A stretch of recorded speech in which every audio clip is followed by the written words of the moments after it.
Il est fort probable que la philosophie soit née au terme d'un processus d'environ 300 ans, entre le 8e et le 5e siècle avant Jésus-Christ, et qu'elle ne soit pas vraiment l'invention soudaine d'un Athénien, mais le fruit d'une lente évolution de la culture grecque. Pourtant, par commodité, on dit souvent que Socrate a inventé la philosophie, à Athènes, au 5e siècle avant Jésus-Christ, et on raconte même les circonstances assez précises de son invention. En moins 420, un ami d'enfance de Socrate nommé Chéréphon se rend dans le plus important sanctuaire de la Grèce, dans la ville de Delphes, pour consulter l'oracle et lui poser une question. Y a-t-il, parmi ses contemporains, une personne plus sage que Socrate? Et la réponse est que nul n'est plus sage que son ami d'enfance. Celui-ci s'en étonne quand on lui apprend la nouvelle, et il répond qu'il existe certainement d'autres personnes plus sages que lui. Il entreprend d'aller les interroger et découvre, au cours de ses entretiens, que ses interlocuteurs ont le sentiment, pour eux-mêmes, et la réputation, auprès des autres, d'être des experts dans leur domaine. Alors qu'en fait, ils ont sur ces questions beaucoup d'opinions et de préjugés, mais très peu de connaissances. Socrate a au moins le mérite de ne pas croire qu'il sait quelque chose quand ce n'est pas le cas. Lorsqu'il se rend à son tour à Delphes, il est marqué par la formule qui apparaît sur le temple d'Apollon: Connais-toi toi-même. Il décide de consacrer sa vie à cet objectif et d'inciter les autres à en faire autant. C'est ainsi que la philosophie serait née.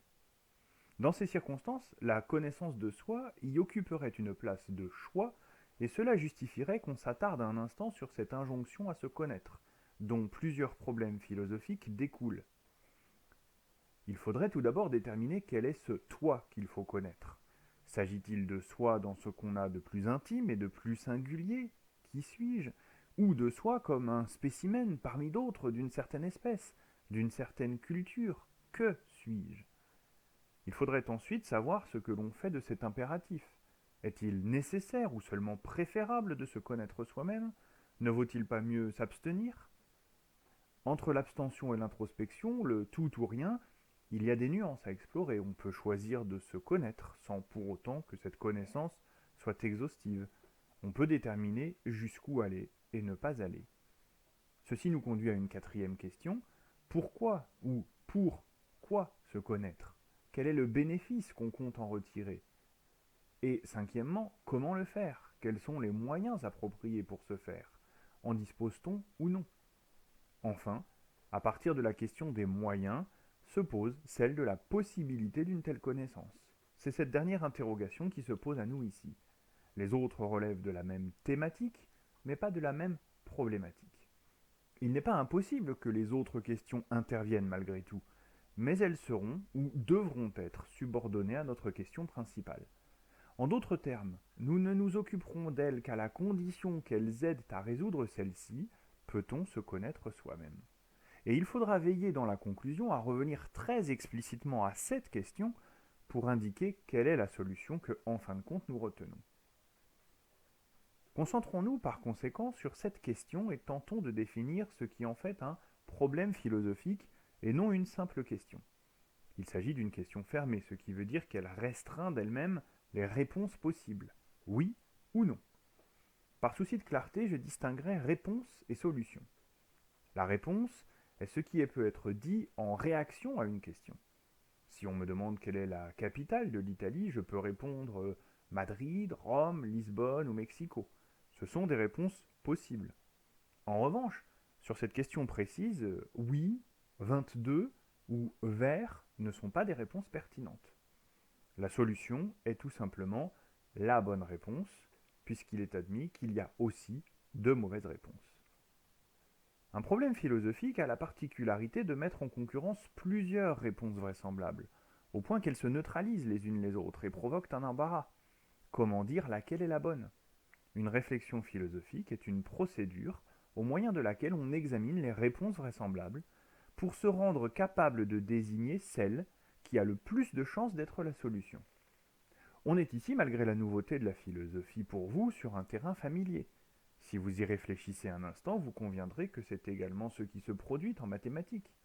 Quand on vous demande de déterminer la valeur de x dans l'équation 3x moins 4 égale 11, on retrouve l'idée qu'il y a des propositions qui ne sont pas des réponses acceptables, la choucroute, Louis XIV, l'inflation, Pékin, l'idée qu'il y a des propositions qui sont des réponses potentielles, 3, 5, 127, pi, 5 tiers, racine carrée de 7, l'idée qu'une de ces réponses possibles est la bonne et acquiert le statut de solution, en l'occurrence c'est 5.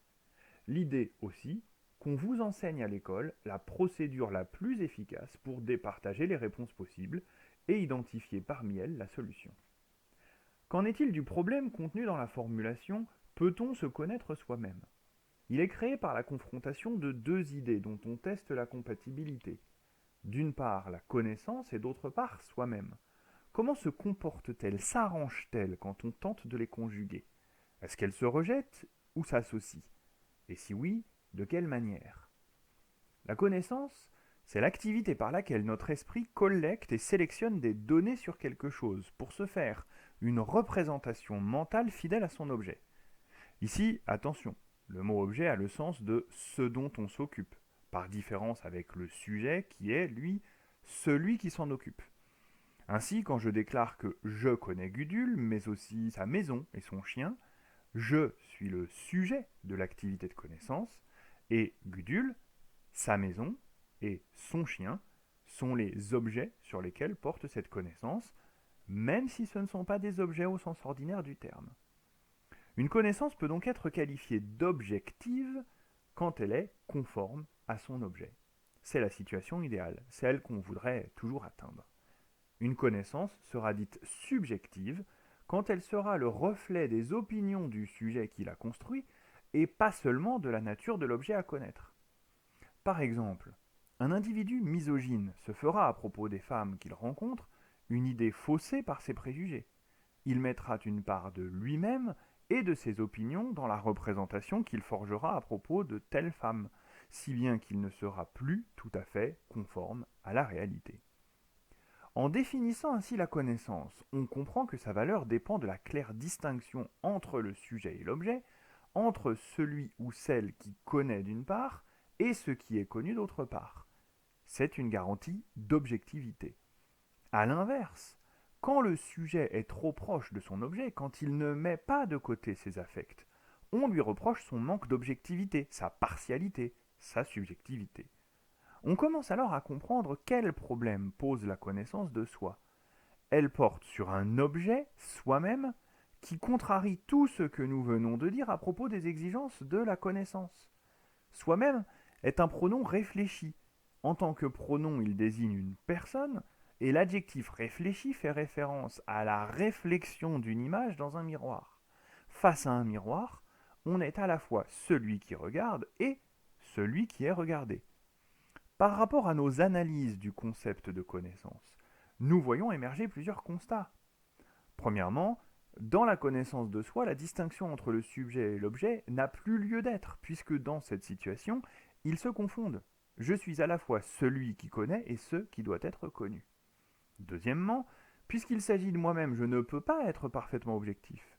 Mon jugement sera nécessairement subjectif. On en fait parfois l'expérience.